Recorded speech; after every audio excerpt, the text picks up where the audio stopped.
Right. All right. Let me welcome everyone who will be tuning in future times to this recording. Let me now share our PDF. This is Rap Raven, and welcome to the Betterment Broadcast. Oh yeah, bells and whistles, all that good stuff. Now, what I'm going to do, if you give me 17 seconds to share this within some of the groups, and just so people can catch on, and hopefully this time I haven't made this one not. Let me check. Hold on. I always fear that what I might do is I've made it links only. All right, fantastic. I don't think it's private, so let's do that. All right. Okay, sounds fantastic. All right, so I'm going to do. Let me just share this quickly. Give me 17 seconds, people. It won't take that long. I assure you. Da-da-da-da. Hope everyone's had a fantastic time. All right, almost done for everyone to come. And blah blah blah. So today we could have a very fruitful long chat today. Let's put a smiley face in the group to make sure everyone knows I'm smiling. Now let's see if I can share this using this technology. Oh, yep, retry that. You see, things tend to go slower when you're live, which is a fascinating thing I've discovered. Oh, there we go. So we're going to put it in that group. And let's put it in this group. Just make sure they get it. Yep, of course. And let's put it in what other group? Let's put it in that one. Fantastic. But look at that. Boom. All right. So as everyone's getting settled in, let me go through the traditional starting, as we always do, traditional starting phrases that we do, because we like to learn and remember. Very important. Learning is a very important thing. So the Betterment Broadcast talks about Rap Raven. And this is show 26, apparently. So there you go, 26 shows. So not too bad. All right. Now, after much research, I've unfortunately concluded that currently Black people are collectively inadequate. That's right. Yep. Very big sorrow challenge there, but it's a realization. And the reason why we have to articulate this is because when people go through challenges in life, some people might be alcoholic, some people might be, addicted to drugs, some people might have, repetitive behaviors in areas that isn't, conducive or anything good.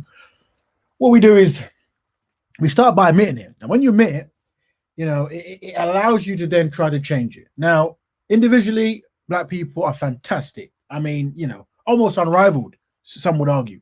However, when it comes to work as a team, there are some slight challenges. So hopefully we can rectify some of these inadequacies that we find ourselves in. Now, let's go on. When we're gonna be today's show, and all shows at the moment is a back and forth with people who are live.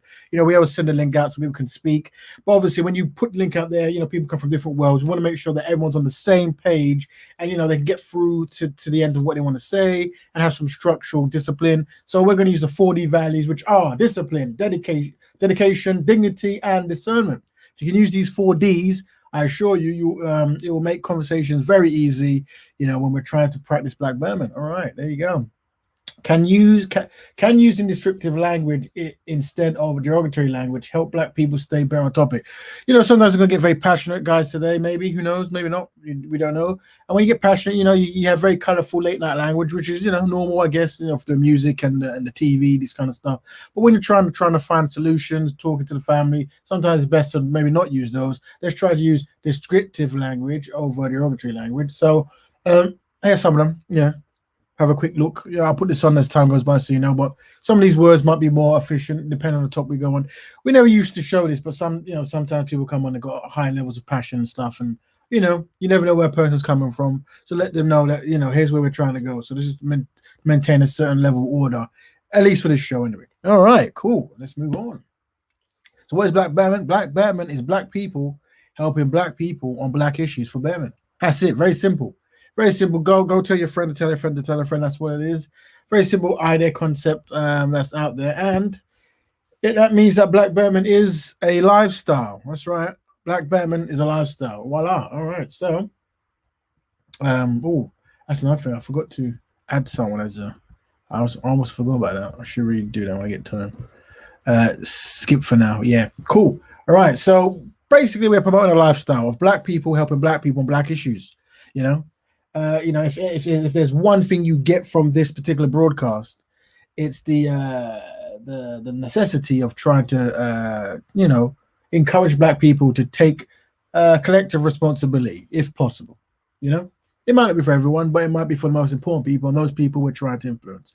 So if we don't do something, I suspect something won't be done. All right. So what is today's fantastic topic? Well, by what age should Black parents educate Black children about the challenges of being Black? Let's read it one more time just so we can resonate. All right.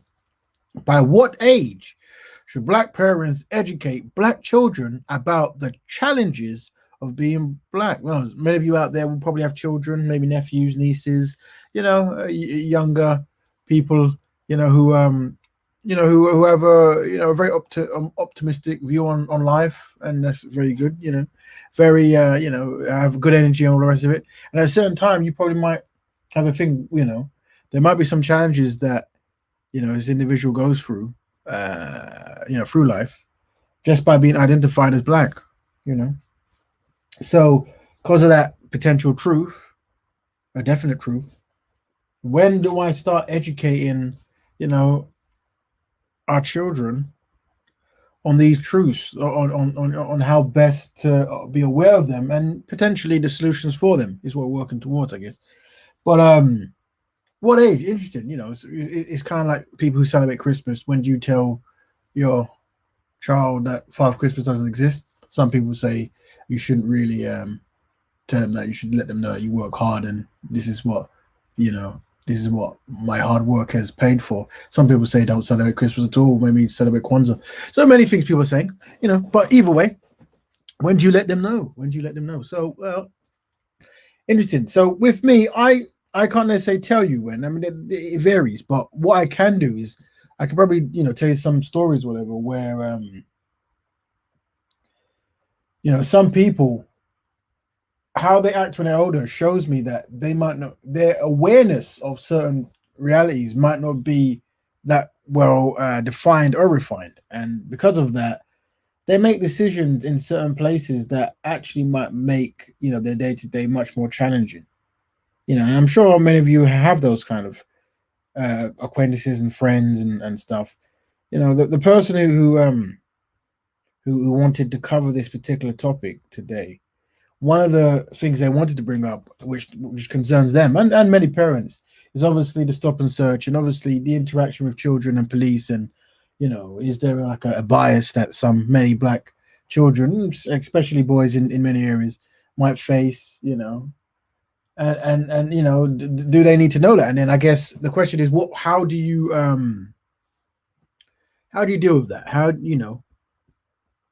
What is it that you're telling you're young, what is it you're telling them in this reality? I remember myself, I wasn't young at this time. By this time this stuff happened a lot, but I remember being with a couple of friends, and there was two occasions. One, some police were called because there was some incident happening or whatever, and one of my friends, he got really, really angry. He was very insulted that he was stopped, and assumed that certain things were going on or whatever.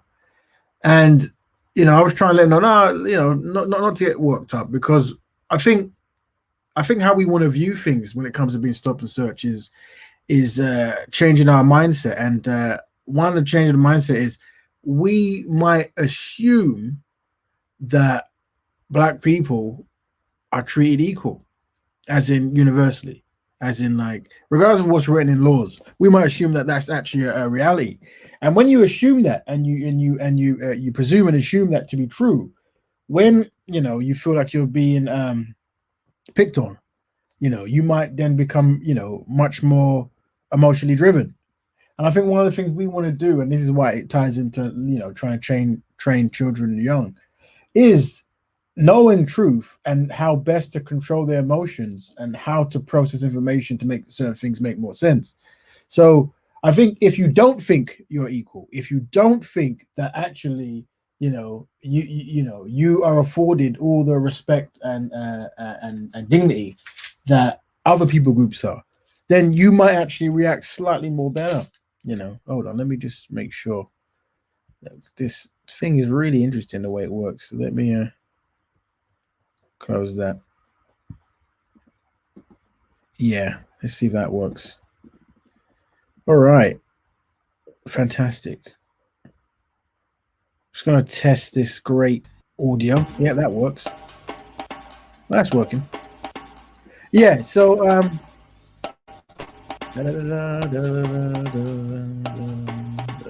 all right, cool, excellent. Let me stop that. Right, sorry about that, guys. Yeah, so okay, switching between the two files. How good is that? Now, yeah. So what I was saying is basically, yeah.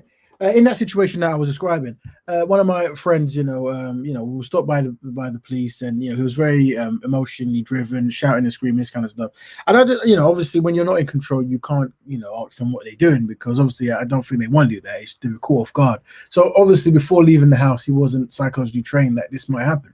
Maybe he hasn't gone through it, maybe he has, and this is how he deals with it normally.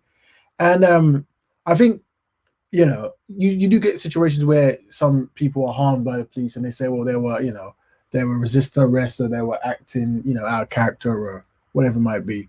And I think you definitely want to minimize any truth in that, or even allowing any officers to have excuse to use that. So I definitely think controlling your emotions, and one way I do it is by having a full-rounded understanding, as much as I can, of what's actually going on, and also training my mind to process information differently. So thinking yourself not equal might help you, as in, like, actually it'll be good if everyone's treated equally, but this is not the case with me. Also sometimes you might want to go even more extreme and say, well, maybe perhaps let's imagine that I'm in a war and I'm behind enemy lines, and these guys, they are the enforcement agent of the people who dislike me. Maybe that might help. And when they stop me, because I am not in an equal position, I don't really have that much of a defense mechanism. Maybe I shouldn't really try to do anything that might trigger it. If best, so shouting and screaming, undermining, cussing, definitely want to minimize that. Definitely that might help. So that might be something that we could do.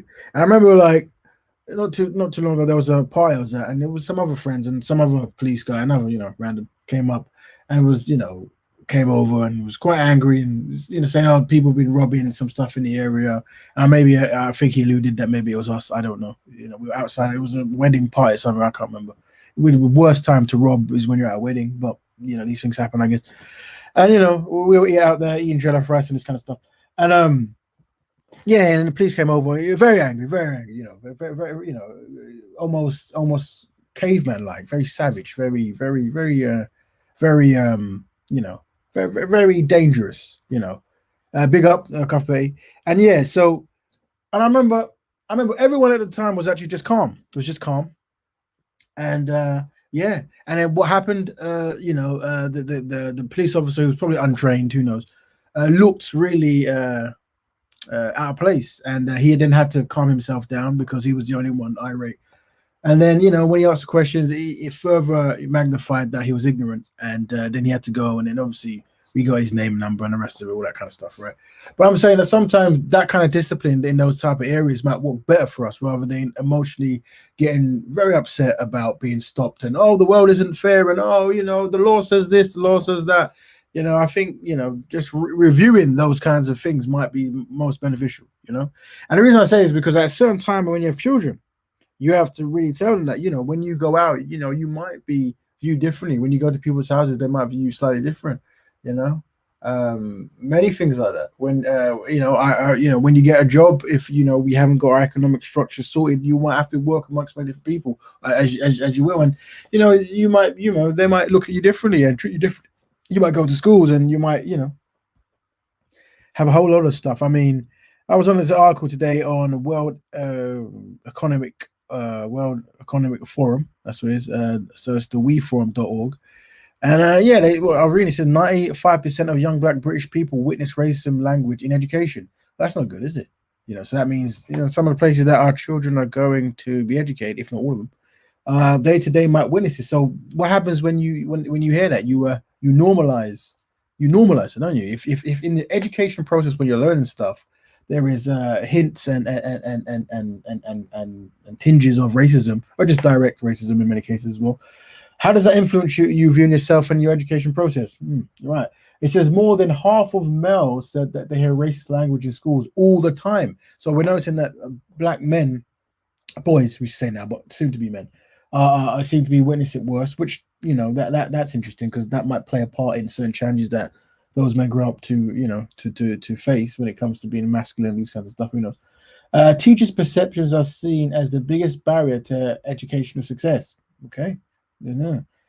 Two-thirds say they do not trust the police to act fairly towards him. So, regardless of, let's say that police are the greatest people of all time, collectively, whatever, right? For some reason, something's happening where black students or black children do not trust them. Now, that needs to be reviewed. We need to review that, definitely. And, tackling structural racism requires a collaborative, society-wide effort. That's true. But this is Black Berman, so this is more focused on black people sorting out black issues. So we can push that forward to other community groups, but generally, we're going to take it as far as we can here. Now, this is some people say you shouldn't really tell children certain things at certain times. Maybe just like the whole Father Christmas stuff, let them live their fantasy. But some people say no, maybe you should let them know that you are identified as a black person, and because of this truth, this thing, you will probably be treated differently in many aspects, and emphasis on mistreated, and what we're trying to do as a collective, as a people, is try to fix ourselves and fix our environments to minimize some of the challenges that you will face. We're working on it, and hopefully as you get older, you'll be part of the process to actually contribute to doing that.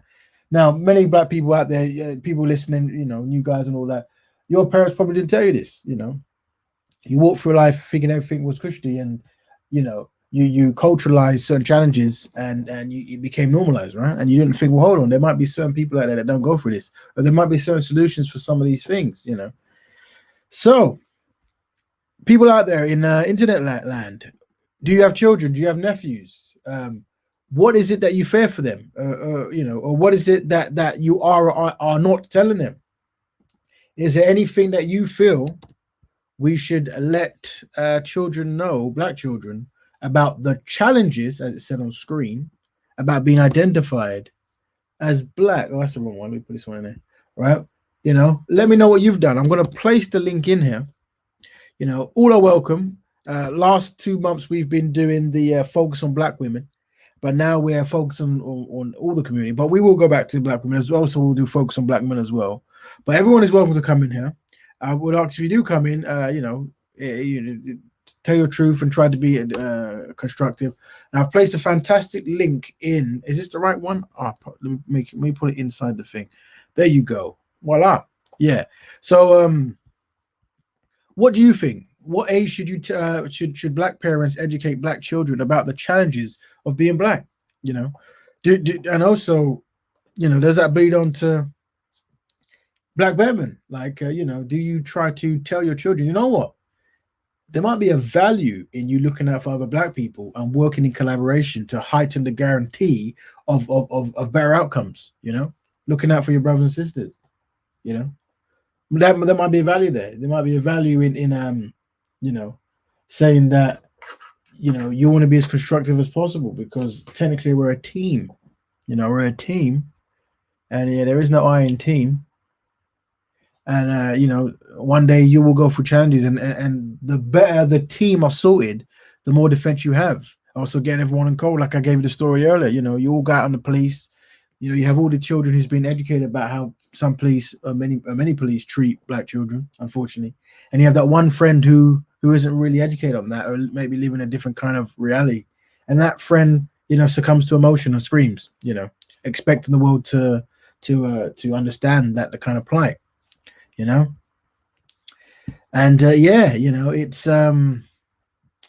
maybe we how do we reach those kind of people? How do we let them know that, hold on, friend, what you want to be doing when you're walking on the street is imagine that there is a war going on. I know it sounds it's hyperbole at the moment, but sometimes it works. And in the war, there are black people and and those who dislike black people. Now, unfortunately, those who dislike black people, because of historical reasons, many of them find themselves in positions of power. Many, and they are part of some of the enforcement arms of power. And if they choose to mistreat you, they probably could. So you kind of want to understand that. And by thinking that we're in this kind of war, once again, it's a metaphor. If you were really in war and enemy combatants came to you, but they came to you in the checkup period as they do, you'll probably just comply. Like, hi, Mr. Officer, how may I help you? No, I haven't done anything. I hope you have a good day. Blah blah blah. These kinds of things, right? That might be a better strategy than screaming and shouting and saying, "I know my rights. I know my rights." Because your rights might be you not knowing your wrongs. You understand? You see, and we want to know our wrongs. And sometimes, by changing the way we proceed, we perceive information, it allows us to have a better rounded way of interacting with people who might harm us. And unfortunately, there are many. The law tends to be more on the police officer side if something goes wrong. Okay, so we have a viewer saying that maybe teaching them from their early teens. So early teens, what's that? You're looking at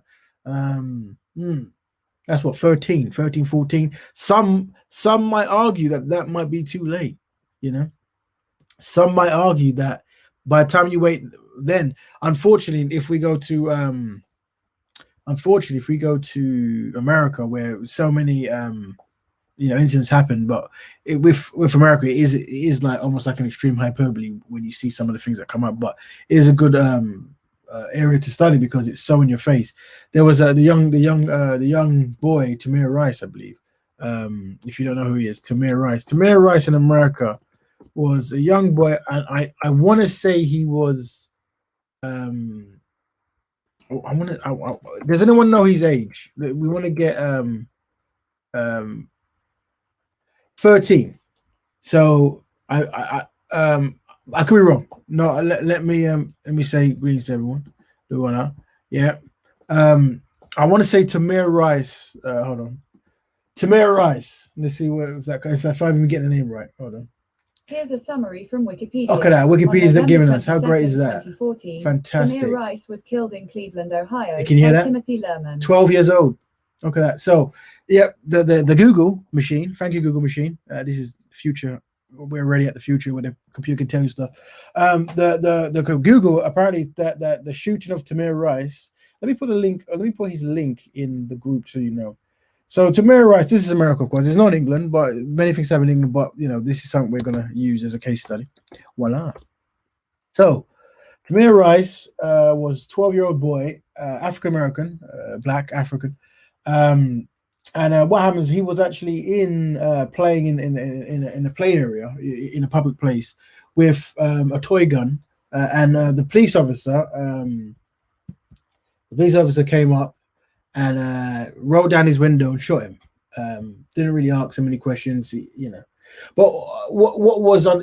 People ask you, why would you do such a thing? He was young, and this is some of the challenges. This is some of the stuff you might have to tell some of your kids that, unfortunately, many anti-black people, whether they have it in the front of their mind or the back of their mind, if they're anti-blackness, don't necessarily see young boys or young people as young.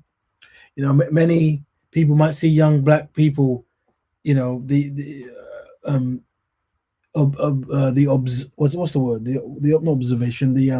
absorbing punishment kind of concept where black people just absorb pain, don't they? That kind of stuff. So unfortunately, a 12-year-old. I mean, I don't know. Do you have 12-year-old? Do you have 12-year-old kids? Is your kids younger? Can you imagine your kid goes out to play? I mean, how many of us had guns, toy guns, when we were young? Many. And by having a toy gun, because of the mindset of the race soldier, he was assassinated and killed. And now he's not here anymore. And I suspect they probably paid his family and all this kind of stuff, with the money that probably comes from the community. That's what seems to happen over there quite a lot. Um, you know, very, very unfortunate. But what I'm saying is, these kinds of things do happen. And let's see what Sister Kushti is saying to put up there. Voila. Children are naturally inquisitive. Okay, so once you explain stop and search, you would have to explain the concept of racism and where they fit in that. And somehow you can't help to think it's to take away. It's a takeaway there, and just continue. Innocence. There you go. This is a continuation tale. Yeah. Well, this is the thing. Yeah, this is the thing when you sometimes watch some of them films and then someone's trying to explain something to a child, and then what happens is after you explain something to a child, the natural response is why, and the why chant can go on forever. It ends up with creation of Earth and this kind of stuff. Literally, the why. But yeah, you're right, Sister Kushti. There, in the sense of once you tell them about stop and search, they're going to stop and search you because they think you're going to have harmful stuff. How are you? So people out there, how are you telling your children if they're old enough? What do you tell them? Or have you been someone who has been stopped and searched? How did you react? Did you react? You can admit. Did you react emotionally? Were you completely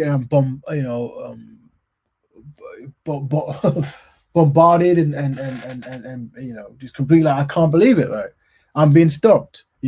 Was it an emotional response? Was it a strategic response? Was it a fearful response? Who can remember?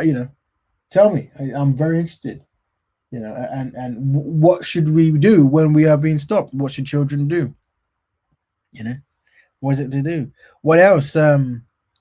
What other challenges should you be telling black children? And I suspect many of you will have many that I wouldn't be aware of. And it is necessary for you to tell us in this kind of platform so we can spread the information and try to better learn from some of these back-to-back truths that seem to happen to so many. By what age? We have a brother Cuthbert saying that maybe 13. Do you guys feel that 13 is old enough or not old enough? Let me know in the forum. Is 13 too old or not old enough? By what age do you tell them about stop and search or about racism and stuff? Do children go through racism in nursery and school and stuff? There was some of those tales they did, those trials where what happened, you had children pointing to what baby they thought was the most attractive, and they very rarely, if any, never picked the black darker babies. And so already, where is that being learned? Are we countering that? How do you counter that? That's a very important question. How do you counsel anti-black mindsets? What does having an anti-black mindset do for a child as they're growing up? What decision does it influence or not influence? These are the things to think. Can a person who has in the back of their mind anti-black concepts, how more likely are they to harm another black person? If you're anti-black and it's happening in the front of your mind and the back of your mind, how much is that more likely to influence you to harm or to be part of the harming process of black people? How more likely is it for you to maybe be in some form of position of power? Maybe you have black police officers or black, senates or mayors or whatever. Who knows, right? And by having this kind of like upbringing, will it make you look the other way? That's like when you see the Tamir Rice scenario, where obviously this police officer must have thought he was some kind of super assassin, that needed to be shot. But how many black people might be the same when they find themselves in certain powers that maybe black people can go through more? So I won't put my foot down. I will just let things go on, or heavily enforce some things. It is quite telling. Now, let me post the link in there. If anyone wishes to speak, what is the time? Time's 10:40. Okay, cool, we're good. All right, let me see. This time is about I think this is the lobby one. Is this the lobby? There you go. The lobby. Voila. I think that's the right one. So if anyone wants to you give their testimony, give their opinions on this particular thing, or maybe so it could be anything that you've gone through. When did your parents tell you anything?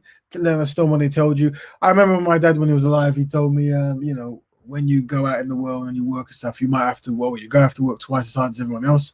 I suspect a lot of. I've heard that. I didn't think that was unique to me, but I know some of you might have been through there. You might have to work twice as hard.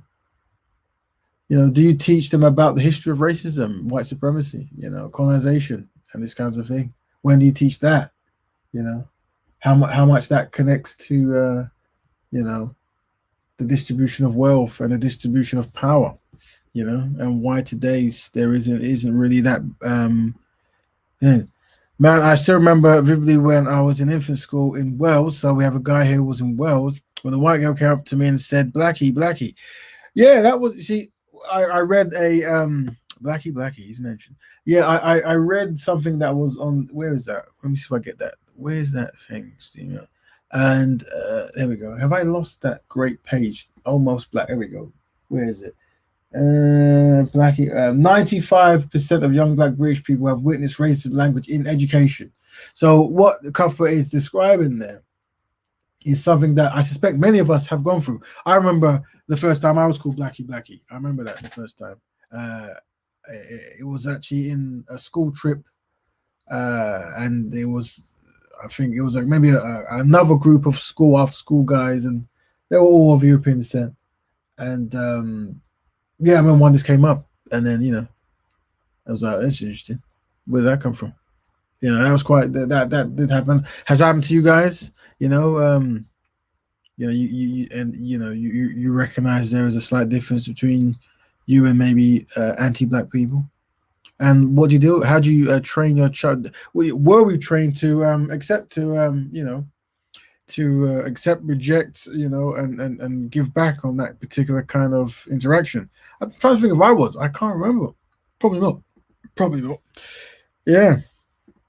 We have here the African potential younglings should be taught Pan-Africanism, okay, and Garveyism as soon as they understand verbal and non-verbal body language. So, brother Carl there is saying that Marcus Garvey has penned down a way of living, that,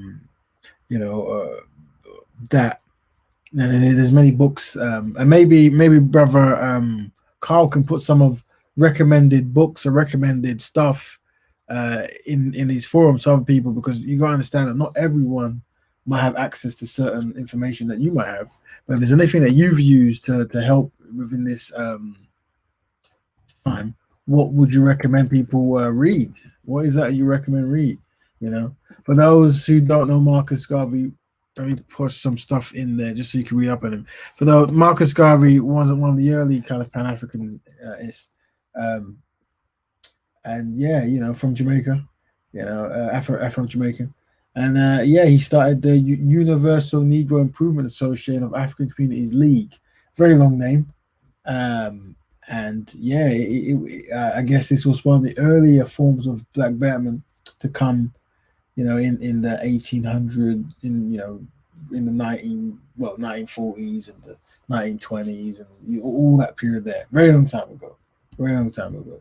But much hasn't changed. Much has changed. Much hasn't changed. I think, from American standpoint, because Marcus Garvey went to stay in America, there might have been the first FBI agent hired. The first time I hired black people was to actually be spies on him, which shows you that when black people become organized and seek betterment, it seems to be a bit of a problem. Something that we should probably be covering soonish, whatever.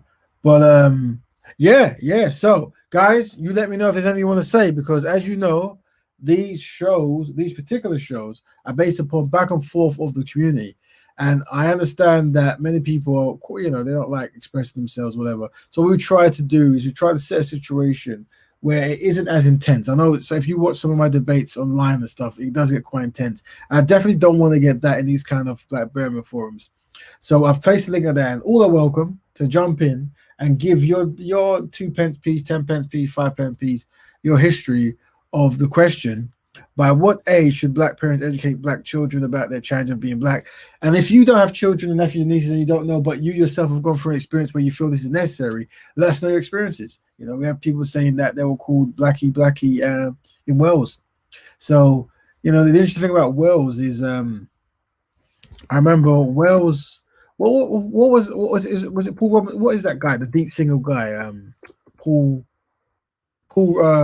Is it Paul Robson? I'm going to say bass baritone singer. I'm going to say Paul Robson. Yeah, see, my memory's never good late at night. But I remember seeing something about Paul Robson. He was a singer, and I think he did American football, these kinds of things. He was like very. If you actually study him, let me put his there's his name. Let me put his name in there. Reason it is his name because I remember seeing him go to Wales, and he faced a whole lot of racism, and he went to Wales, and by the time he went there, he was quite happy with it because he was so used to the mistreatment in America that he saw a camaraderie, I believe, with some of the miners. I can't remember, but if I can find it, maybe I'll post it in there. When he actually went to Wales, it was interesting. Just like there are many people from America that when they go to Europe, even though there's racism in Europe, it's so intense is the racism in America that they feel better at home in a place with less racism. Some people say that the more you have of one particular type of people, i.e. black people, that is more likely to heighten the racism. Like in small doses, you might not necessarily face certain things, but when it becomes much more bigger, it becomes more of a threat, quote unquote. So then you might start realizing more direct challenges of trying to subjugate and limit and these kinds of stuff, whatever. Yeah. All right. So there you go. Very good singer, that guy. Very good singer. Yeah. So what was I saying? All right, guys. So like I said, this show will pretty much end at 10:45, I believe, if we don't have a back and forth. Hopefully there's something for you to think about. And the question is, by what age should black parents educate black children about the challenges of being black? So far we've had one person say 13. I asked if that's the case, how old were you in school when they called you blackie? Because if you were younger than 13, then surely by that definition it was too late. Surely you would have to know that, some might say that, some might then argue the case that, well, if your child is going to nursery or school and they can communicate, by the time they can communicate, that means someone can abuse them. So they need to be prepared for that kind of abuse. The Philosophy of Garveyism is a good book. Here we go. The Philosophies of Garveyism is a good book for children of Garvey. It's also a good book. The Principle of Pan-Africanism by the Forefathers is a good book. Now what we're going to do, let's see if we can find those books and post those books in technically if any good black bookstore online, I would definitely recommend, if you're going to buy books of black authors, try please to buy them from black bookstores. That's always a good thing. What I will do, I'm not telling you to buy it from here, I will give you a link to some of these stuff on Amazon, because they've cornered the market when it comes to Google links. And then you can look at the book, and then once you look at it, the shape and the insides, all the rest of it. It's quite expensive. Some of these, but the Kindle, once again, sometimes you might actually want to, looking at some of these prices, it's at £100. All right, yeah, it's epic. I'm sure it's worth every penny. However, if it is much, you can get the Kindle, which is digital, so you don't have to get the actual book that was made many moons ago. That is what Brother Akar is saying, that this book might help you make choices of when to tell children about challenges they might face. The Children of Garvey. Let's see this one, shall we? So you guys, Children of Garvey book. That one might be a bit hard, that one to find. Nope, I've got the Children of, no, ain't coming up. Or maybe because I haven't put all there. Hold on. The Children of Garvey. Voila. Okay. Garvey's Children. Oh no, this is Garvey's children, not the children of Garvey. Is that the same one? Garvey's children and children of Garvey? Is someone doing the whole marketing thing there to get extra? There's a book here called Garvey's Children: The Legacy of Marcus Garvey by Tony. I can't say by Tony Sewell. That might let me know if that's the one. I'll post a link in there if it is. If it's not, well, I'll put it in there anyway. Let's just make sure that this is a brother who's doing this. Yes, it is. So let's support the brother anyway. There you go. You know, it's always best to hear black stories from black authors. It tends to resonate more. So this is another one. Voila. Voila. So, all right. So these are some of the book. Yes, that's the one. Okay, so it is the one. There you go.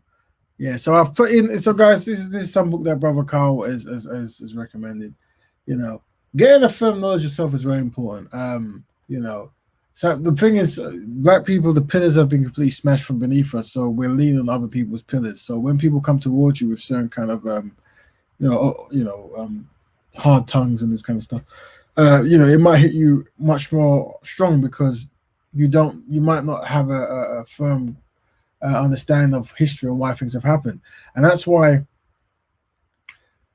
one of the greatest trainings I can try to give people is that kind of community build structure. And what I mean by this is, when people outside your community do things to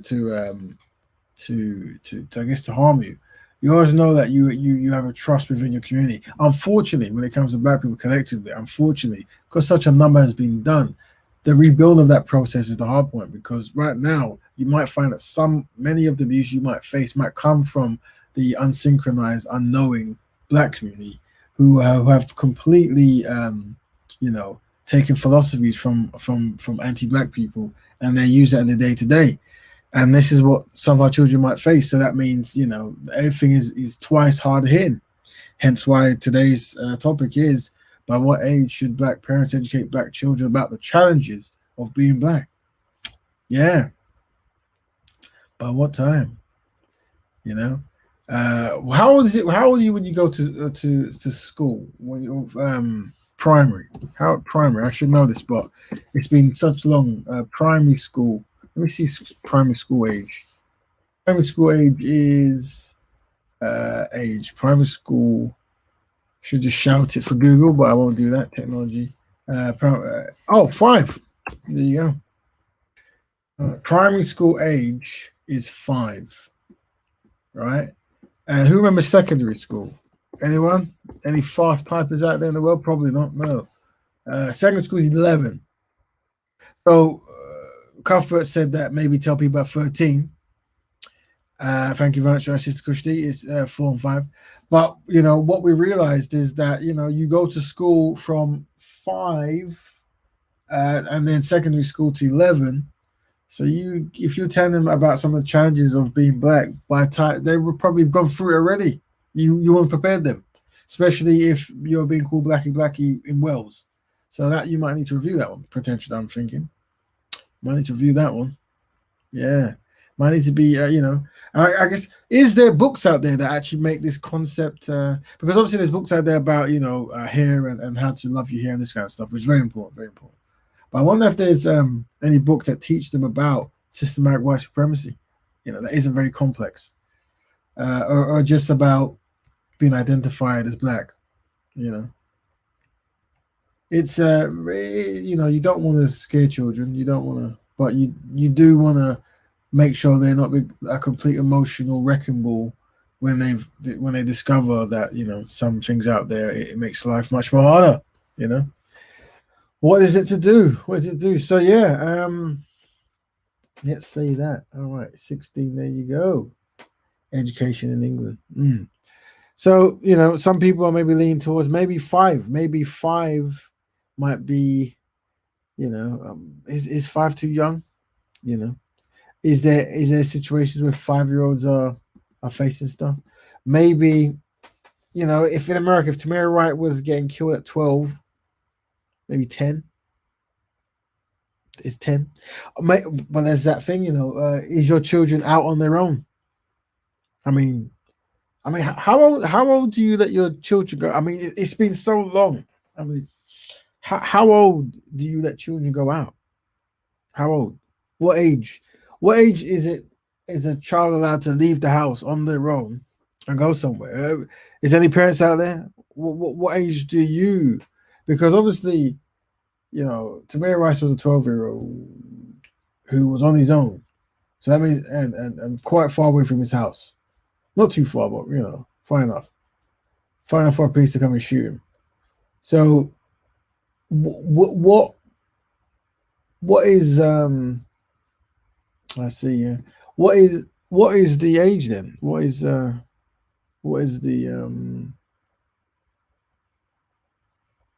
age? There we go. We have Brother Carl here. Let's see what he has to say. I'm sure he has much to offer. Welcome, Brother Carl. How's it going? I'm all right, brother Raven, man. Very, very, very, as usual, my brother. Interesting topic. Very interesting topic, man. Yeah. I'm a parent myself, right? And Right.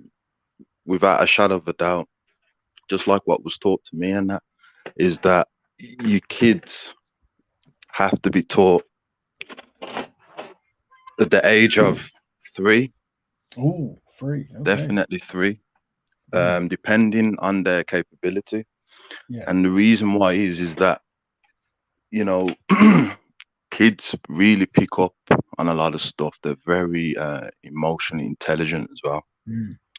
And unfortunately, because I said it kind of a couple weeks back, that our elders, we have to give them a lot of respect. The ones that have done in the struggle, but some of them they're tired now.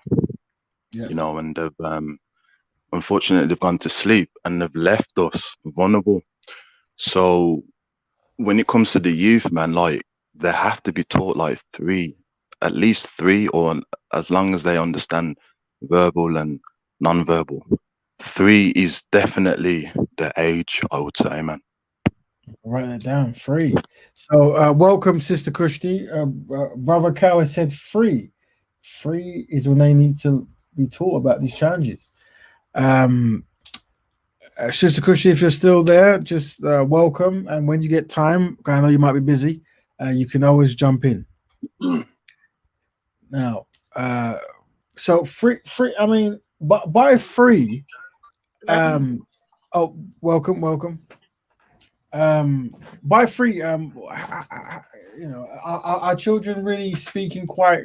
Is there cognitive awareness skills that that tight? Would you say, Brother Carl? Their visionary skills are, my brother, and you see it beautifully with the dolls. Right. When it comes to the imagery, they're very aware. Yeah. They understand that there's different types of shades in mankind.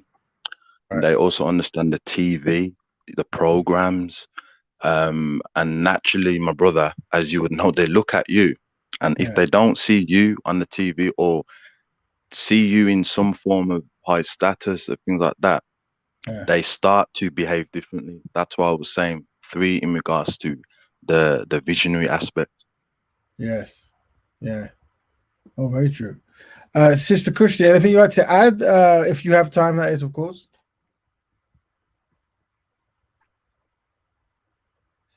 I won't be staying on quite long, but I was just quite interested in the age of 3. I understand what he's saying about the visionary, that Brother Cal was saying, but when would he, because he said that he's got kids, I don't know the range of his kids, but when would he have the talk with them then? Would that be around that time, 5, before then? Would be interesting to hear, because I do agree that from time they're they're young, and you buy books that represent themselves, posters and stuff like that. But what about when you have to have the talk in regards to stop the search or racism and things like that. Because I do kind of believe that once you have that kind of conversation with kids, you're eliminating their innocence, because then they have to discover that they're the other. And and again, it goes against what they're getting taught in regards to primary school age as well, where it's like, community and working as a team and everybody's equal, even though we know it's not that. That's kind of what the system's kind of telling them when they're going into school and stuff. So I do absolutely agree that as early as possible you encourage them and you show them the beauty of what they are. I think that's I definitely agree with doing that early, but it's that talk part that I'm just like, whoa, I don't know. That could be just because of my maternity. I'm a mother. You want to keep them innocent as well, but then you also have this burden of responsibility of, making them equipped to the outside world. So it's kind of like a back and forth for me. Yeah, so well, I think what Brother Carl was saying is visually, the child is taking in stuff. But then, do we limit what our children see at a certain age? Like, I think there's a certain point where you allow your child to go out in certain public places, right? But when before that happens, you are kind of controlling, I'm assuming, most of the things it can and can't see. He or she can and can't see. So, does that play a part in it? Maybe limiting, if you are trying to hold back, maybe you have to have extra limiting skills of making sure that, they're not witnessing certain things that might overly confuse them.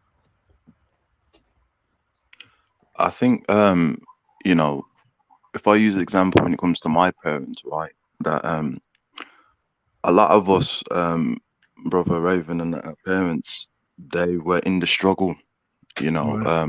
When you was talking about the police, for example, like my family members, we were stopped by the police many times, and it weren't because of any crime. It's because of, the particular, like in the 70s and 80s, UK, man, there was a lot of freedom African descendant fighters and stuff, and they were getting locked up for protecting the community. So sometimes when they, the police used to, ask for your surname and stuff, that used to Right. be a problem for me. But Right. what I was saying with Sister Kushti in regards to how it was done for us, like our parents, and even though it's still a long going struggle, because as I said before, we're all suffering from post-traumatic slavery disorder, whether you've got the principles or not. But the way it was taught with us and that is that they use like the Honorable Marcus Garvey's tactic. So for example, culture, economics, right? And politics. So the culture side was implemented, I mean, okay, this is what was built, this is what was developed, this is how we, helped out. This is our mistakes. This is how things like that, but in a more kind of wisdom way. Do you understand? And then from there, it progressive, and then that's when you start to navigate. It was more in a political way than an emotional way of explaining, if that makes any sense. Yeah, I think I get what you mean. Definitely. I think it's a hard one for me, because it's like you do want to keep the innocence of, and I know you have to keep it in reality, but it just seems so wrong that no one other race has to go through this, and like literally you have to go through this and kind of just because with kids they can internalize so much. It's not their fault. Do you know what I mean? And we have to be the ones to, because I mean I said on the chat, I think Brother Raven must have missed it, but I said that I could have an age where I could think, okay, this is a good age to tell my child, but my child could experience it and then come to me and talk to me about it, which happens a lot. Like you'll hear a lot of stories where kids have experienced it in the playground and go up to the mum and be like, what's the N word or what's this? And then now that power's been taken out of your hands. Yes. So is it your responsibility to get in front of it, or is it your responsibility to wait for it to happen and then talk to them? Well, And two things. if you wait for them for it to happen. They've got to go through all of that for 6 hours or whatever till they get home. Feel all those kind of feelings. Feel othered. Feel shamed. Feel confused.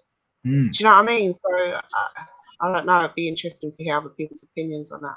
Very interesting. Now we're going to introduce Sister Sankofa has entered. So welcome, Sister. Welcome, greeting. Sister Sankofa. So I pressed the wrong thing. Blessings, everyone. Sorry. Blessings, my sister Kushti, and everybody else on the panel. And bless up yourself, Brother Raven. Again for these fantastic topics. All these topics come from the community, so that it's a community-led initiative. But the question is very important. I suspect you might have a history in this in some form. But what age should Black parents educate Black children? Now, before you answer, something that Sister Kushita did raise then, it was, taking away the innocence of a child, because our brother Carl said free. But some of the people in the forum were saying that they went through experience of being called black and these kinds of stuff, right? So I'm saying that when you're balancing that, what is more impactful, the so-called take away the innocence of when you let them know, or when they don't know and they have been othered, like you've said? Like, which one is more of a sharp blade? So it's that kind of balancing act we have to play. But let me stop there. Sister Sankofa, what's your opinion on the topic?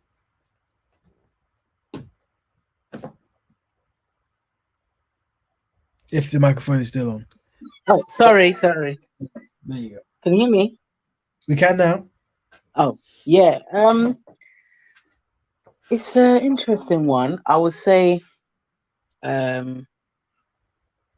personally, if you're raising your child from dot, in terms of in raising them and immersing them in their culture, their history, it will, to me, it's a natural evolution.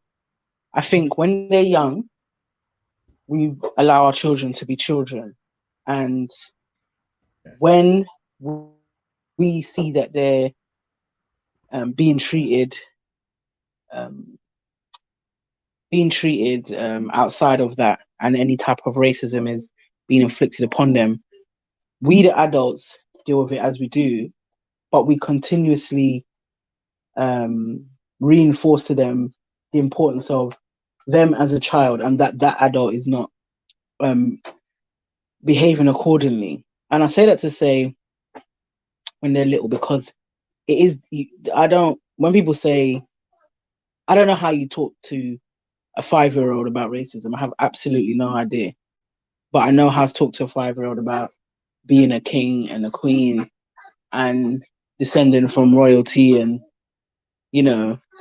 just uplifting them with positivity. I say that to say, because we understand our people are not in the best position in terms of their minds, they're going to receive all types of conflicting behavior outside of, not even outside of racism, because of racism, in terms of us not being within our right mind.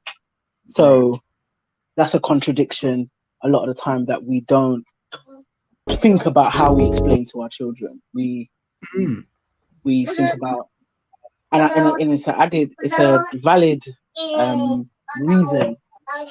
I seem to keep calling you when my son has late naps. Sorry, I wasn't going to say, but it's a valid reasoning as to why us as parents, we feel like we need to arm our children, but you can't arm a 6-year-old or a 10-year-old, because they're children.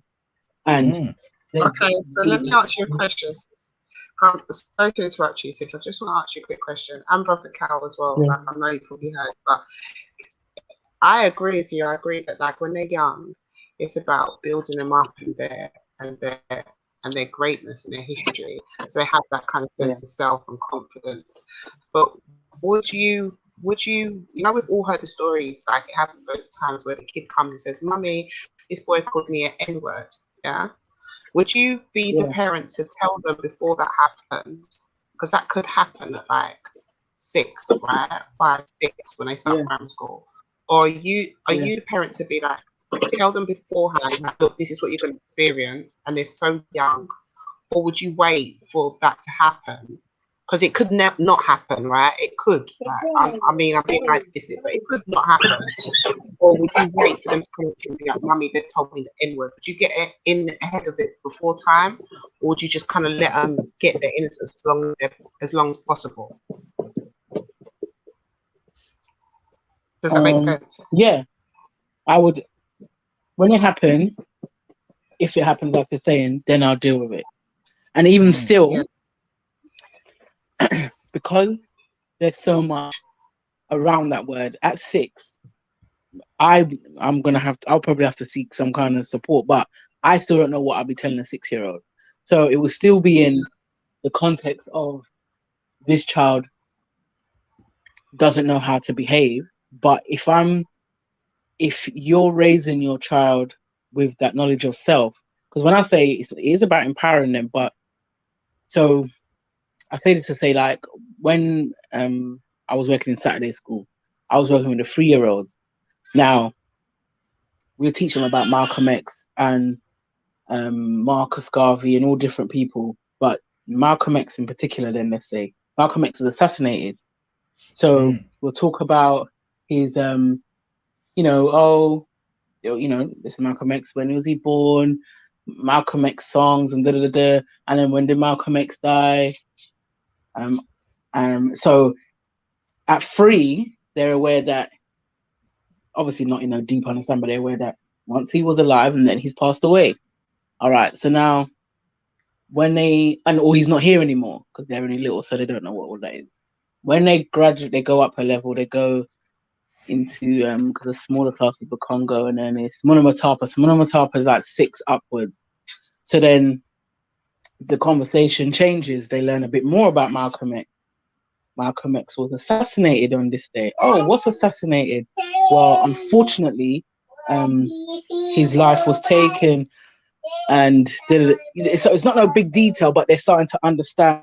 And I don't know, you might drop a sentence of the government didn't like what he was doing, and then that was it. So there's no more elaborating, but it's like they spoke to him like, oh yeah, I know Malcolm X. And yeah, he was born on this day, and he had this how much siblings, and blah blah blah, and he died on this day because the government didn't like what he was doing. that's as far as it goes. Then they go up again, they're 8, 9.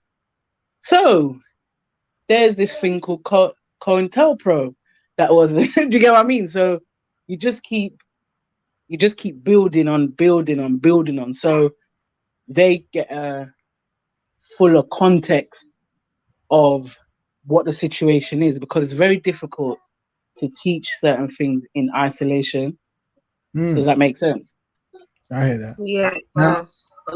What we're gonna do quickly is a 1-minute video. I haven't seen it, but it might go over the baby test. This might be relevant. So let's see if it is. Oh, started.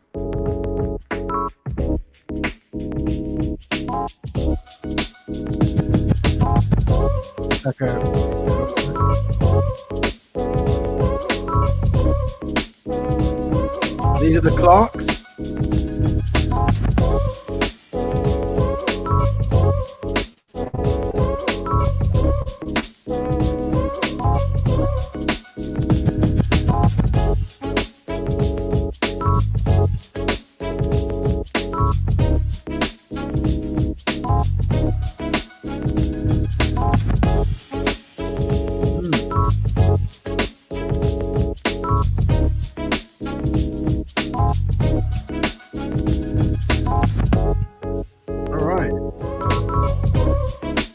Stop that.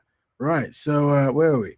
So so I'm not too sure. I'm not too sure the age of the children of that test, and this test's been repeated, whatever.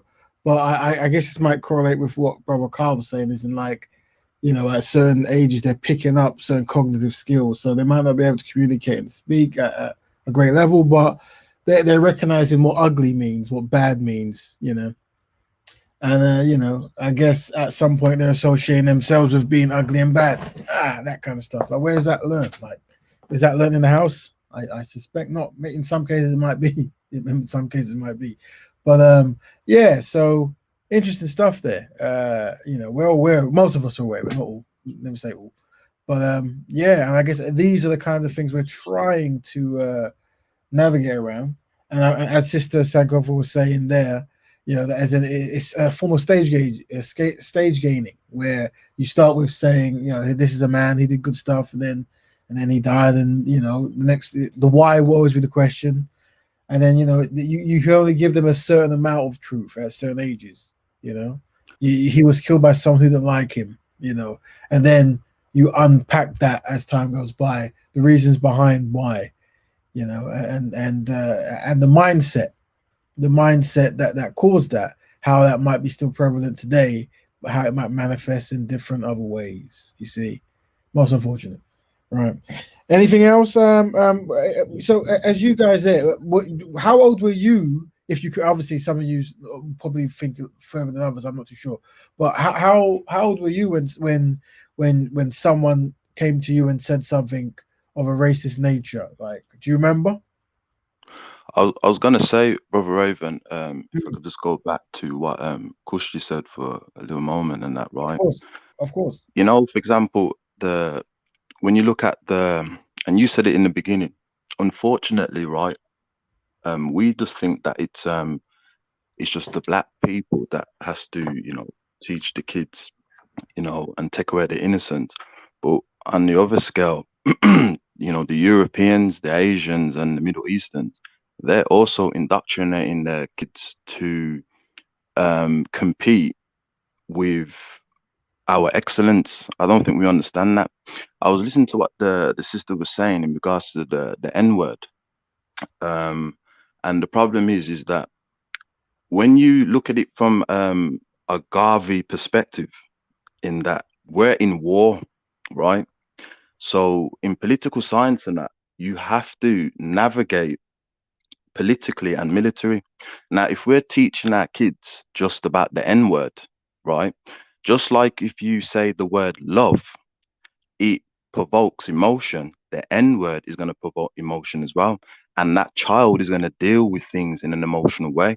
Whereas when you teach them politically of being diplomatic, of, for example, knowing who they are, that's great, right? But how to navigate around it. You see, when we were young, right, and a lot of black children, the problems that we have with our parents, right, is that they don't teach us how to navigate. They just teach us the N word and this and hold your head high. But how to navigate? What is the technique in order for me to not be too under the water, but at the same time excel? They're not teaching us the technique, and the technique is you have to be diplomatic, right, with the principles of Garveyism. That's the only way you're going to navigate around racism, unfortunately. Because if you start teaching them about the N word, look what happens when you hear the N word, you want to fight.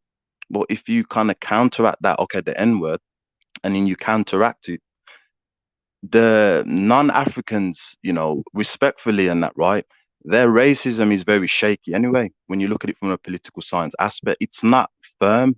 They rely on certain psychological things to disenfranchise. But because we don't have the technique and we just focus on emotion, that's a problem. That's all I wanted to say. Brother Cal, can I ask you a question? Would you be the type of parent that would get in front of it then? Would you explain what could potentially happen to them rather than wait till they've been like verbally attacked or whatever? Because like you said, that you'd given them the tools to navigate around that. So would you say that in this instance, if a child did this is how you handle it, and is that what you do? That's what me and my wife had to do, and that's something that I was passed down by my parents as well. And the reason why is, Sister Kushti, is that surprise is nice sometimes, right? But when you get like a bad surprise, it kind of stops you in your track. And one thing is that you have to do is, I know, here's the thing, and I'll use one of the she was a great freedom fighter, of the 20th century, right? And it's Afeni Shakur, this amazing African descendant.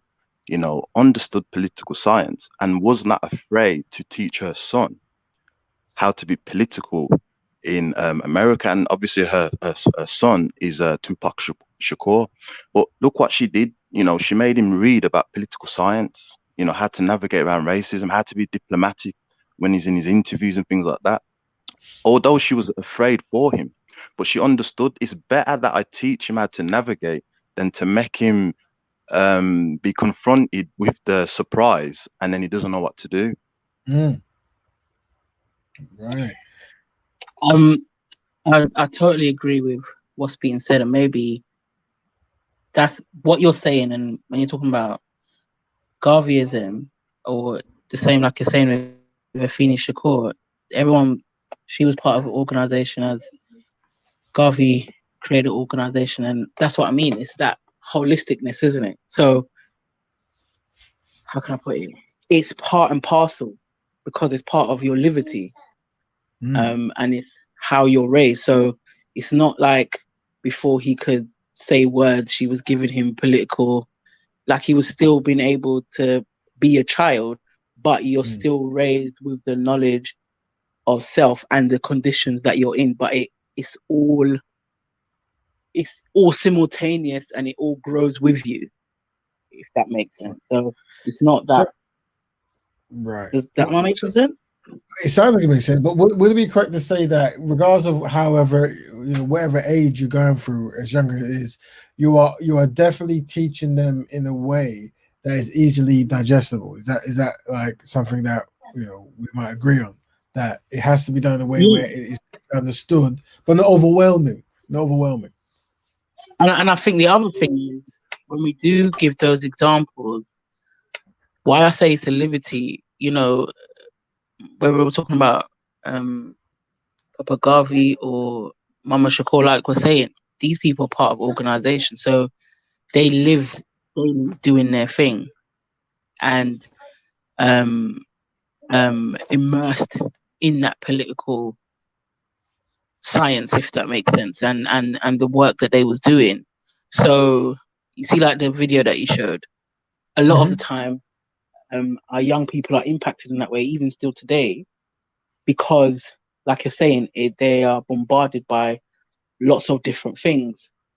So it has to go beyond. By when people say sometimes, oh yeah, just tell them, maybe as well I simplified it by saying, they come from royalty or whatever. It's not enough to say that. It's not enough to have images in the house. It's what they're watching on the TV. It's the books that they're reading. It's the films that they're watching. It's the places that they go to. Like, it's every single thing of your people activity. So my daughter, she went to a Saturday school. I eventually took her out of mainstream school when she was just started year 8 in secondary school. But her primary school, and she didn't go to primary school really until she was like, I don't know, year 2 or whatever. So there was a lot of, her world was black, is the long story short. So by the time she got to primary school, and I was fortunate, her primary school was quite mixed as well. There was a lot of black children. I moved back to the ends, as they call it. So, she was still just surrounded by black people. Now, I remember one time, they must have asked her about religion, and she said, I don't have a religion. And then she started talking about Rastafari. So she said, oh yeah, me and my mummy, she was little in it. So she said, oh yeah, we went to a bingy and I like to beat the drums. The teacher was like, what? And it was a black woman, but she's like, and then there was another time she did talk about Malcolm X. So now the teacher comes to me saying, oh, I think your child's a bit confused. So I'm like, and again, like, this is a black woman, isn't it? She's like, oh, and that was another fortunate thing. She had quite a lot of black people in their school. But the sister said to me, oh, I think your daughter's a bit confused. I said, why? So she said, she's talking about Malcolm X and Rasta. And I'm like, and that's confusing because, and she's like, I don't know if she knows how to place it all. I said, why? small children know how to break down the whole, the Roman Catholic calendar and what Ash Wednesday really means. Like, I don't understand. So I say that to say the arming of them is in the raising of them, and what you are, the environment that you're cultivating. Do you get what I'm saying? So we don't know if we would have had Tupac without the foundation and the environment of the Black Panthers as a whole. Do you get what I'm saying? Does that make sense? Yeah, that was powerful. Huh? I said that was powerful. Bless her. Oh. Such a young age. I think she was like 7 or something. The teacher was very confused. My daughter there telling people. And then as well, when there was a presentation about holidays, my daughter did Kwanzaa. Oh, so, right. Okay. Interesting. Yeah. So, and anytime there's any kind of cultural conversation around celebration, she's going to bring you Kwanzaa, or she might bring you one time she brought them Black African Liberation Day in May. But that's what I'm saying. So for her, now she's older, so she has more of the political understanding. But to her, we go to Birmingham every year, and I get to see my friends from Bristol and Leeds and and we saw, I don't know, Baba Rashidi talking, and I don't know, Baba Umar Johnson and and he said something about schools, and I might ask her, what do you remember him talking about? Might give me 6 bullet points or something. But to her, it was, and then we stayed in a hotel and that. She just had a great time. But she's being immersed in organization and cultural observances, and you get what I'm saying? So as she got older, when she was, 24th, 25th, 26th of December, okay, I'm going to go to this family member's house and we're going to eat food, and they do their little Christmas thing. So when she gets older, she's like, oh, I get some more presents this year. But she knows my holiday starts on the 26th because I do Kwanzaa. Yeah, of course. I hear that. You get what I'm saying? Yeah. So that's what I mean. We have to just, immerse them fully. It's their every living thing.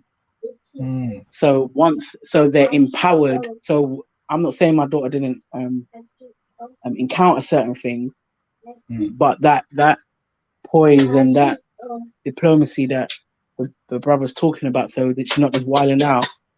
Yes. She was able to say, I know where that comes from. Yes. And like I said, we have to understand. I always knew, to teach her who white people was or what racism was going to be easier than the contradictions of us as a people. Right. Okay. To me, that's the work. And to show her that when we're living in culture, we are trying to live in our best state of mind, our healthy state of mind. When we're outside of culture, that's what this looks like. And to me, that's the harder thing to navigate, because she has no expectations of anybody else. She has no expectations of other races in any way, shape, or form, and she knows her higher position with them, if that as well. But when it comes to her own, because when we are, when you're living this life, you're showing your children love of self is to love your people. But not all of your people have that knowledge, and to act outside of that knowledge, they can be extremely destructive to a point of death. To get what I'm saying. And that's for me, that's my personal thing where I think that that's the bigger part of the work.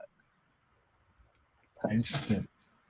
Thank you for that perspective. Very, very, very interesting. Yes, and I think what we're seeing is the training of the young and the education of the young, so that when they do come across these challenges, they have a controlled, emotional controlled, that's internally and externally way to handle it. You know, because it can be quite a shock for parents to have a son or daughter come home just completely shattered and livid by and destroyed by some other community's actions towards them. So I guess what we're saying is how you're living your life, you're preparing them for that. Now, family, I don't know how long this is, like a 7-minute video. We won't watch all of it, but just for those who don't know about the baby death, I think this might be it. It looks like it's very low quality, but let's see what it says just for a few minutes, and then we'll stop it, and then we'll carry on. Which doll is the black doll? And which one is the white doll? That one. Which doll is the pretty doll? Which doll is the nice doll? Which doll is the bad doll? Which doll is the nice doll? And which doll is the bad doll? And why is that doll pretty? Because she's white and she has 2 eyes. Which doll is the ugly doll? Why is that doll ugly? Because he's black. Which doll looks most like you? Like me? Yeah, which one looks like you? And that one. Okay. That doll. Can you show me the doll that you like best or that you'd like to play with? This one. I like that one. And killing. This one. That one? I like to play with this. And can you show me the doll that is the nice doll? And why is that the nice doll? He's white. And can you show me the doll that looks bad? Okay. And can you and why does that look bad? Because it's black. And why do you think that's a nice doll? Because she's white. And can you give me the doll that looks like you?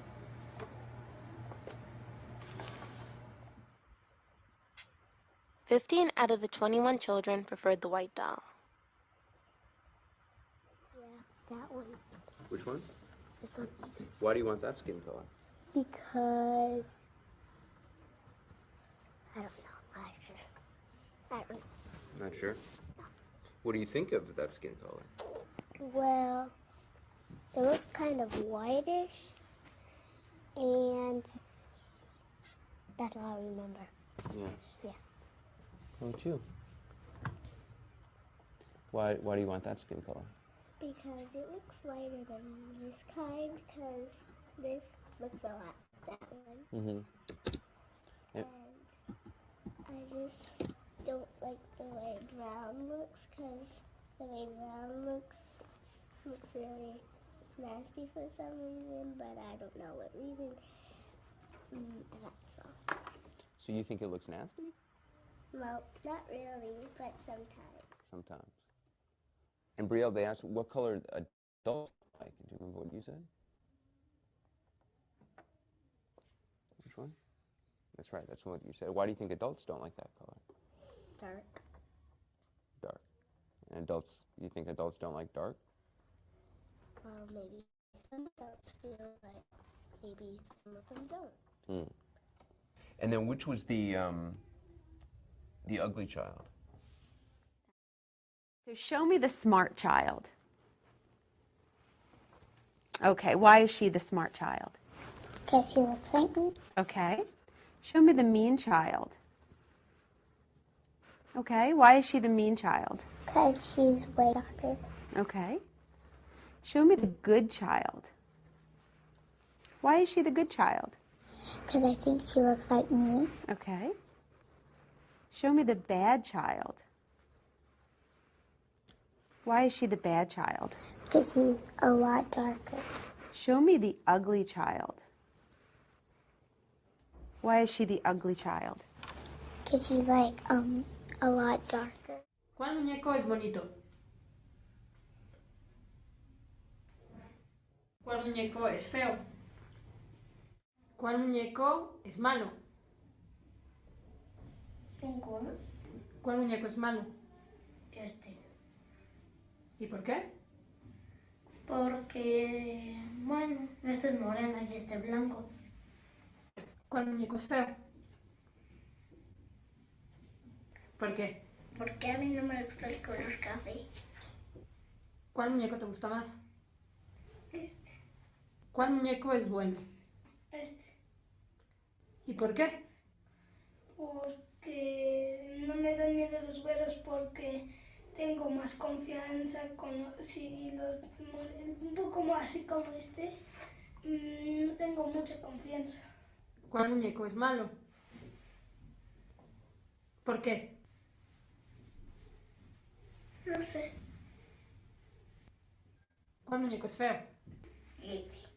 No sé, es que me parece que está un poquito, ¿cómo te diría? Más moreno y no se ve tan blanco. Y no tiene mucho aspecto. ¿Por qué el muñeco blanco es bueno? Porque sus ojos son azules y todo su cuerpo es blanco. ¿Cuál muñeco es feo? ¿Por qué? Porque está negro. ¿Por qué ese muñeco es malo? Porque está café. ¿Y por qué que este café es malo? Porque pega.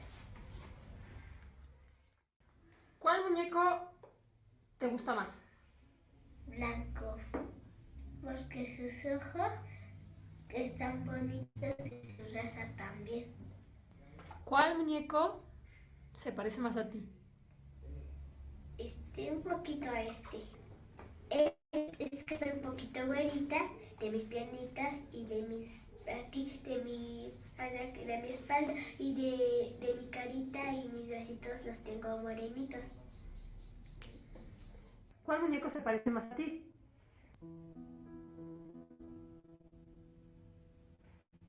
Este. ¿En qué?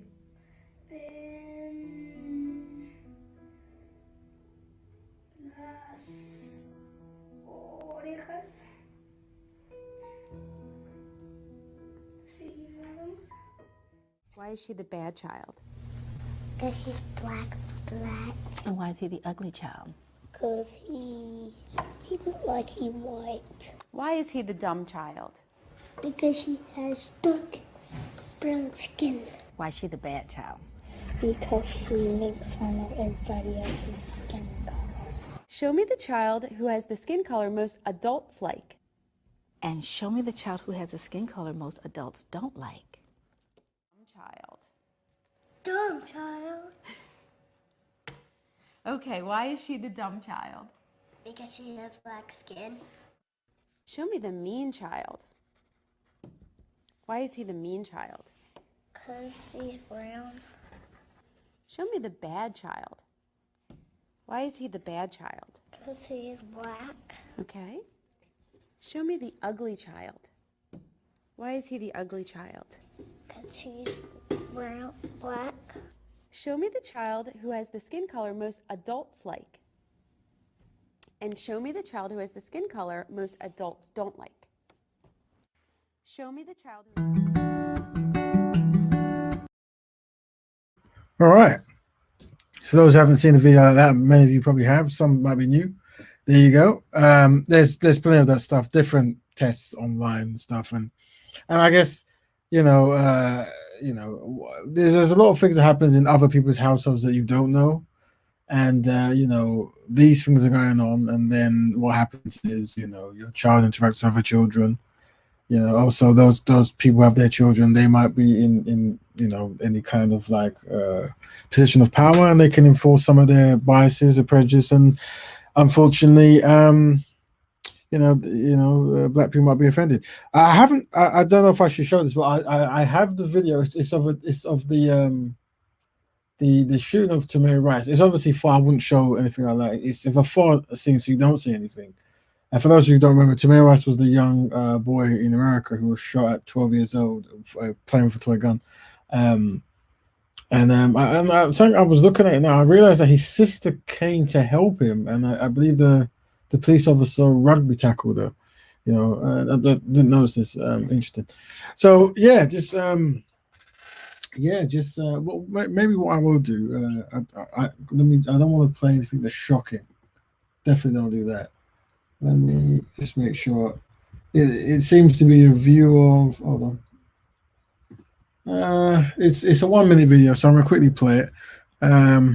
Stop share. So we click on that one. Remove that from the timeline. Remove. We go to share video, and then there we go. Quick things won't take too long. Turn that down. There we go. Maybe leave it up for your TV. So image is taken 30 minute surveillance video obtained by the northeast of Ohio. The shooting of police pulls into the frame within 2 seconds. So there's Tamir Rice in the back, young child. There's the police officer. Okay, so very shocking video to see. Very shocking video to see. Nice thing that over the tackle. So this is the naturally the sister comes to save her brother, and does the rugby American football charge. Very, very, very sad. Very sad footage. Very for that first from FBI agent. Okay. So after 4 minutes is when they actually try to help, try to look at him. It looks like interesting. So once again, there seems to be separate 8 minutes. Okay, so after 8 minutes they arrive. Right. Very, very hard to watch. Very, very challenging. So 30 minutes taking away the stretcher. Okay.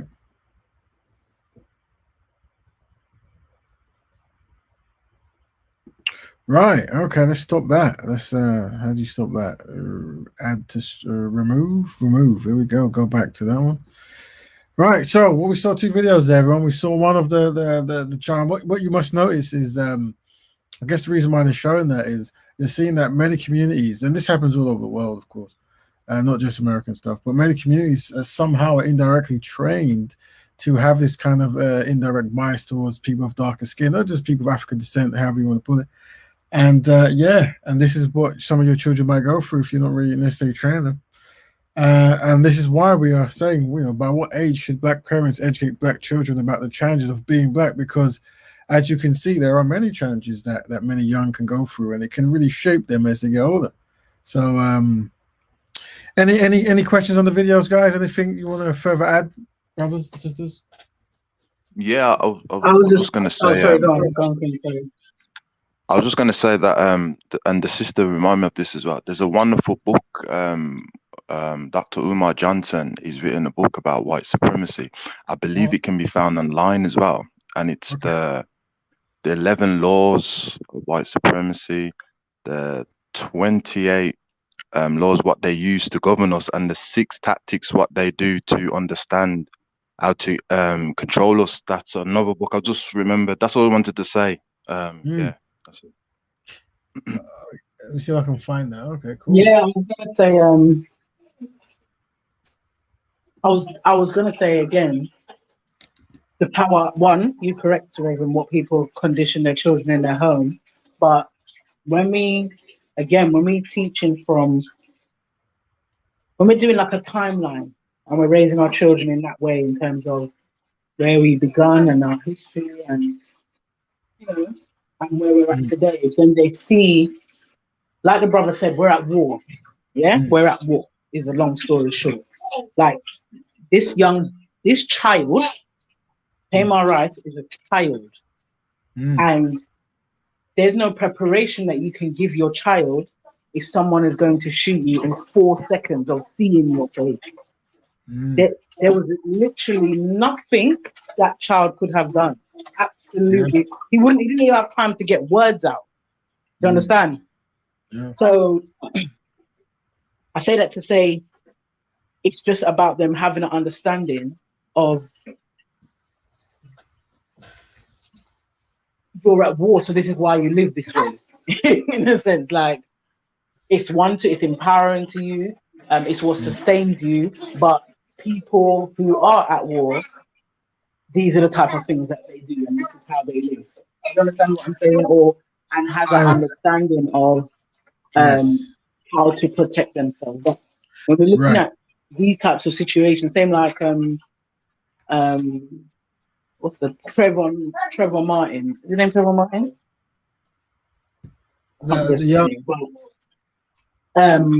He was shot in the back. All right. Like there's nothing. A lot of the time, when we saying, "Oh well," so our children can be prepared.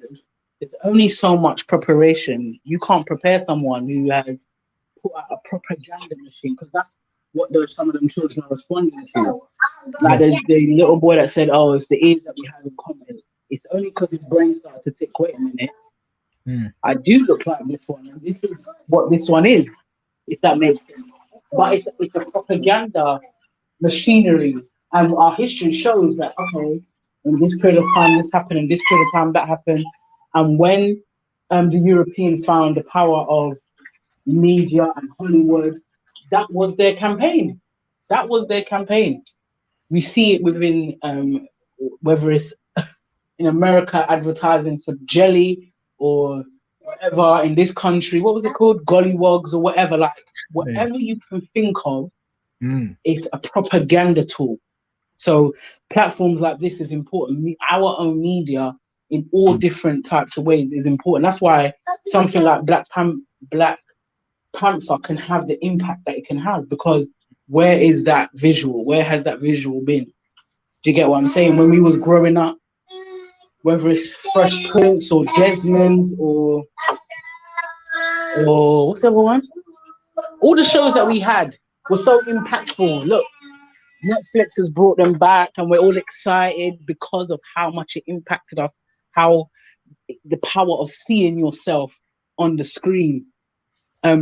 Decades long, people was calling back for Real McCoy because that spoke to the Black British experience. And again, hearing yourself on screen. I remember when with Real McCoy and I first heard, I can't remember the comedian's name, but he's from Dominica and he did a Dominican accent, like, "Raw boy, you Dominica on the screen." Like, it's propaganda and the power of media and image and representation in that way is such a major thing. And that's why, the European, he has institutions to understand psychological warfare. Like, they pump money into research to understand the psychology of things and to know how people's minds operate, what people respond to, what they don't respond to. This is not a new game. This is not a new thing. And so when we're seeing them children so easily make them choices and look at the wide range of questions, but yet they still understood the answers, is because they have been bombarded and they have been conditioned successfully. Do you get what I'm saying? I'm sure them little girls, the dolls are white, the boy's favorite cartoon character. We see it all the time. The hero is the white person. One of my daughter's favorite films is Avatar, but that film infuriates me because it is so the story of us, if that makes sense, to some degree. There's two avatars. There's one with blue creatures and one with like kung fu. Which one is? Because they're both quite popular. Which one are you talking about? Oh, I'm talking about the blue creature one. Okay, yes, James Cameron one. Yeah. Okay. So, the white man come with his mission, and they come in. Look at the woman. She comes. "Oh, I'm come to learn the language and teach you English." Missionaries. When their aim is to come and steal resources or whatever, he well and know that. What does he do as usual? Come take one of the women them, find out our location, burn it down to the ground. Now all of a sudden the white man is the savior. I mean, but these are the things that play itself out all the time. This other program, Homeland, that my partner Faza got me watching. One scrawny looking white girl, but blonde hair, blue eyes, causing devastation and just destabilizing governments and countries left, right, and center under the name of the CIA. But what does she come in? A pretty package of blonde hair, blue eyes. Right. Yeah, we definitely want to cover the whole propaganda as well as like movie tropes. That's definitely interesting topic. But I think Brother Carl wanted to say something. Am I right, Brother Carl? Sorry. Right. Yeah, what I was going to say as well, Brother Raven, is that many years ago, right? Those who don't know, the Honourable Marcus Garvey, right? He came up and built the Black Doll factory, as well as the Starline shipping, right?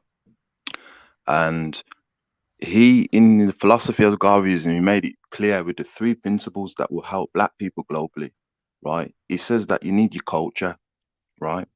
You need your economics and your political diplomacy, right? The problem, I was listening to what the sister was saying, is that the European have their institutions, right? And she's right, but your institution can be in your house. The thing is that what I've noticed, what I was taught when I was younger by my parents, right, in the Pan-Africanist way, is that unfortunately, we as a people are very idealistic towards our reality. And the Asians and the Middle Easterns and the European are very realistically, they'll teach their children political science to compete against you and stuff like that. It's strange to kind of like, why would they need to? But, I don't have to clarify this. We've been on the earth the longest, man. There's things that we have that they want. So if you're using your culture in everything that you do, right, you can beat that. For example, when we was growing up, right, this is going to be very controversial, so I don't mean to offend anybody, right, is that my parents, right, and they wouldn't allow us, whether it be a family member or even non-family member, to be around if you do not have an African wife or husband. It was like a principle, because the Honourable Marcus Garvey, although he's not extreme, but I understand where he's coming from, we wouldn't be around that houses. We couldn't, we wouldn't celebrate if you were in an interracial relationship, if you chose to, not build for yourself when you have the opportunity. These things were looked down upon. I think in the Black community, right, we celebrate interracial relationships, we celebrate European culture, but in actuality, we have our own culture. And if that's enforced in the house, with wisdom, of course, but if it's enforced in the house, then you can be that, you can be. But if you don't want to attach to your culture, right, and you don't want to build economics and understand, be diplomatic, right, you will fall short to these kind of commercials and things like that, and that's what he left down for us, the Honourable Marcus Garvey. Interesting. I just want to big up your parents. That's not controversial to me. Rise up your parents. Well, I guess it's like, it's what happens is some things are deemed as extreme today because they don't understand of what the intent is or what you're trying to achieve. And unfortunately, with Black people, African people, African descent, and so forth, we I think I said it last week. We are very good at remarketing certain ideas. So we remarket certain things that might be beneficial to us collectively, and then we'll make the traditional ways to be more alien. You see, so a Black man loving a Black woman, that is absurd. That's God forbid that ever happens, right? But so yeah, I guess the reason why we are pushing Betterment is and that's why the concept of Black Betterment is very important. This is something that I feel. Let me find that fantastic sheet. There we go. Very important. Black people helping black people on black issues for betterment. You see, it has to start there. You know, it has to start us doing for self. And if anyone wants to talk about anything outside of that concept, it doesn't correlate for black betterment. So yeah, those kinds of actions wouldn't really be of any kind of black betterment because they're not really within that kind of framework. And that's what I'm saying. That sometimes it's about rejigging definitions, or just returning back to definitions, and trying to be consistent with what we're trying to be. I think, unfortunately, when you look at young brothers like Tamir Rice being killed, and you have all these children all over the world saying, this is bad, this is bad, something needs to be done. And the emphasis can't be people outside our community. We can't try to fix black issues when we're highlighting the values or so-called values of black people, not picking black people for partners. That's for another time or another dimension, really, another sci-fi channel or something. But we have to have priority, and I think priority is something that many black people fail to realize. So, if we can get people's priority back in order, that's good. But like I said, guys, we have 50 minutes left. Anything you would like to go over today? You have the floor, of course. Can I just say, I've got very young kids, and this topic was very powerful. Listening to the brother and the sister, and it was very powerful, and I've collected a lot of gems. I'm sure people with the same mindset will, because your child is something that is so important to you, and we do need to have a candid conversation about it. And it's true. You need to definitely surround them with their culture and teachers and like-minded people, because although I saw the first aspect of the video you shown, if I have seen further on, I didn't remember it, and seeing every other race, especially the white race, was just kind of the young kids that would be like, yeah, no, the one that looks like me is great, the one that looks black is terrible. And it was the opposite for our kids. And even when they said, what would adults, imagine being young and knowing that you can manipulate a situation, knowing that an adult would think that the black child was wrong. Do you know how much dynamics and circumstances that could get that innocent black child in? And there was one section where the black girl said that, it always gets me when I see that part where she says, oh, that's the wrong one. And then he goes, which one's like you? You can see her pause.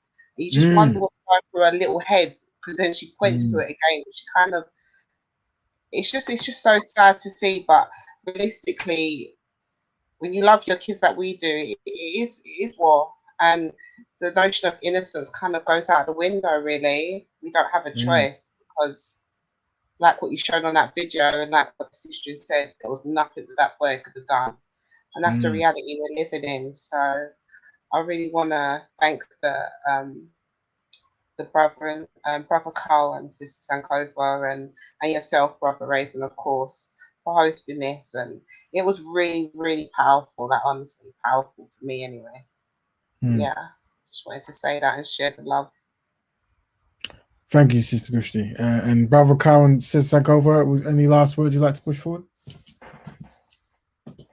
Yeah, I'd just like to say, just quickly, in regards to the economics as well, like the Honourable Marcus Garvey says, if we all put our money together, then you can buy institutions, then you can control the kids for the schools and wherever they work.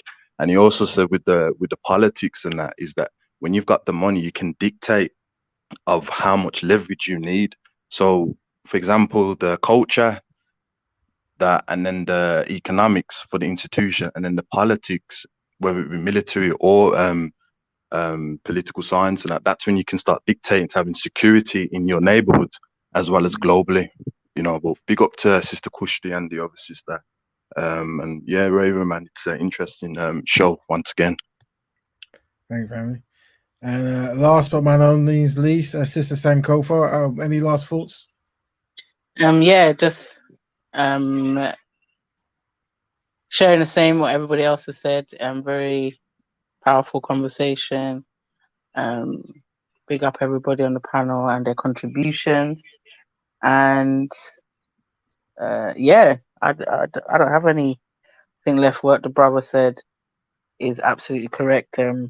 it's more a case of, I think that's what you meant as well, though. But we have to build all these things because Papa Garvey was building a government for ourselves that he didn't see. You get what I'm saying? So we dictate them rules, and where we do see people creating institutions, is how we support them, because some of them are there, they're just not getting the support that's necessary, and just sharing the information amongst each other, and just being, as cliche as it sounds, but being that change you want to see and live it. And I would say to Kushti, in terms of reassurance, in terms of your child's innocence, when you are creating that environment, the innocence is there. The innocence is there because they have a childhood in that sense, because they don't know no different. And as far as they're concerned, they're just having the best time. So, outside of, they just know that outside of that, but when the brother was saying our culture and stuff, they know that, it's a different type of world. And I suppose if we're going to say an innocence is lost in that sense, I suppose it's the same. If when you was young, you didn't know no better about your parents, they don't talk to strangers and like, it's that type of somewhat that type of concept. But we can maintain our children's innocence. We just have to be proactive parents and really create that bubble for them and really wrap our arms around everything that they're doing. So but big up Braven, big up the platform, and hope to see everyone next week. Definitely. Thank you very much, everyone. Thank you. Well said. And like I said, everyone's always welcome on the show. If anyone wants us to tackle any topics, let us know. Leave a message, give me an email or a WhatsApp. Follow me on @Raven at Instagram if you want to direct message me. But and hopefully we'll see the guests and the speakers next week here as well. Always great contributions, always great conversations, and step by step. Thank you very much. But that's it for this week's Black Betterment Broadcast, and I'll check everyone next week. See you guys. All right, in broadcast.